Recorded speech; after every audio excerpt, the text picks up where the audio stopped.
আসসালামু আলাইকুম। Hello guys. বারোয়াউলিয়ার পূর্ণভূমি হলো চট্টগ্রাম শহর, নগর, বন্দর। এখানে আনাচে কানাচে বহু সুফি সাধক, আউলি গ্রামগণ এই চট্টগ্রামের জমিনে শাহিত আছেন।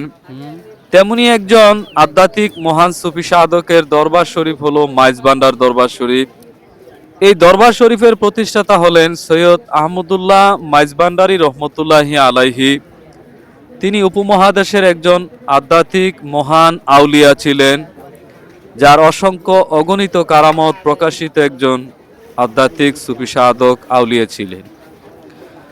রাসূল পাক সাল্লাল্লাহু আলাইহি সাল্লাম আজ থেকে প্রায় 1484তম বছর পূর্বে এই ধুলির ধরায় তিনি আগমন করেছিলেন মানুষকে মুক্তি দেওয়ার জন্য, শান্তির বার্তা নিয়ে। মানুষকে কিভাবে আল্লাহ ও রাসূলের নৈকট্য লাভ করা যায় এই শিক্ষাই বর্বর আরব জাতিকে নবী করিম সাল্লাল্লাহু আলাইহি সাল্লাম মানুষকে দিয়ে গেছেন। তিনার জীবদ্দশা, তিনার ওফাত ইন্তেকালের পরে এই হেদায়েতের দায়িত্ব ধারক ও বাহক হিসেবে দায়িত্ব লাভ করেছিলেন বেলায়েতের ইমাম মাওলা আলী কারামুল্লাহ ওয়াজহুকে। তিনি ইমামতের দায়িত্ব প্রদান করেন আল্লাহর পক্ষ থেকে, এবং উম্মতে মুহাম্মদীকে তিনি বলে গিয়েছেন, তোমাদের কাছে আমি দুটা জিনিস রেখে গেলাম, একটা হলো আমার আহলে বায়েত, আরেকটা হলো আমার পবিত্র কোরআন। আহলে বায়েতের যিনি আঁকড়ি ধরেছেন তিনি সঠিক পথে আছেন, তিনারাই সিরাতাল মুস্তাকিমে আছেন।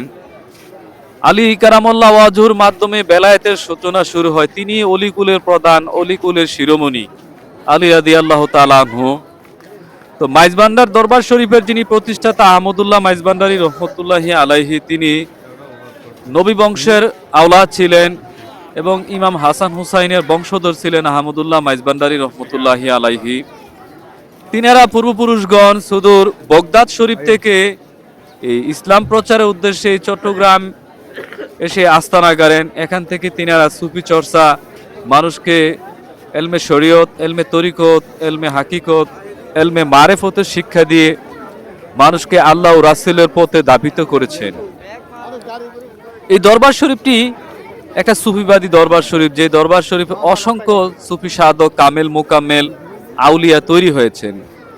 মাইজভান্ডার শরীফ থেকে খেলাফত পেয়েছেন তৃষ্ণা, নূরনগর দরবার শরীফ, সাকরাপুরি দরবারে বারিয়া শরীফ সহ আরও বাংলাদেশের বহু দরবার শরীফ কামালিয়াত খেলাফত লাভ করেছেন এই মাইজভান্ডার দরবার শরীফ থেকে। মাইজভান্ডার দরবার শরীফের দ্বিতীয় যিনি আল্লাহর ওলি ছিলেন তিনি ছিলেন সৈয়দ গুলামুর রহমান মাইজভান্ডারী রহমতুল্লাহি আলাইহি। তিনি একজন উচ্চ মাপের সুফি সাধক আউলিয়া ছিলেন। তার মাধ্যমে বহির বিশ্বে এই সুফিবাদ তথা ইলমে মারেফত, তাসাউফের শিক্ষা ছড়িয়ে পড়েছেন। তার বংশে অসংখ্য আউলিয়া জন্ম নিয়েছেন। সৈয়দ আবুল বশর মাইজভান্ডারী, সৈয়দ শফিউল বশর মাইজভান্ডারী সহ তারা 4 ভাই ছিলেন। মাওলানা গুলামুর রহমান মাইজভান্ডারী রহমতুল্লাহ আলাইহি 4 পুত্র ছিলেন। তারা প্রত্যেকেই কামেল, মুকাম্মেল আউলিয়া ছিলেন। উনার বংশ পরম্পরা এই মাইজভান্ডার দরবার শরীফ থেকে এখনো একনিষ্ঠভাবে সুফি প্রচার করেন, তাসাউফ মারেফত প্রচার করে থাকেন।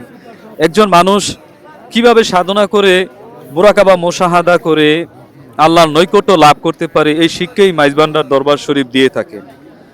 মাইজভান্ডার দরবার শরীফের সৈয়দ আবুল বশর মাইজভান্ডারী রহমতুল্লাহি আলাইহি, তিনি একজন উচ্চ মাপের সুফি সাধক ছিলেন। তার ওরজাতে বাংলাদেশের সুনামধন্য বিখ্যাত আউলিয়া সৈয়দ মঈনুদ্দিন আহমেদ মাইজভান্ডারী রহমতুল্লাহি আলাইহি, তিনি একজন কামেল, মোকাম্মেল আউলিয়া ছিলেন। এই মহান সুফি সাধকের অক্লান্ত পরিশ্রমে ঢাকা সহ বাংলাদেশের অসংখ্য জায়গায় খানকা, দরবার শরীফ প্রতিষ্ঠা করেছেন, যেখান থেকে মানুষ প্রতিনিয়ত সাধনা করে আল্লাহর নৈকট্য লাভ করতে পারে, আল্লাহর রিজামন্দি লাভ করতে পারে। এই শিক্ষাই দিয়ে গেছেন সৈয়দ মঈনুদ্দিন আহমেদ মাইজভান্ডারী রহমতুল্লাহি আলাইহি। তো হ্যালো বন্ধুরা, আমার চ্যানেলটা আপনারা সাবস্ক্রাইব করবেন, পেজটা ফলো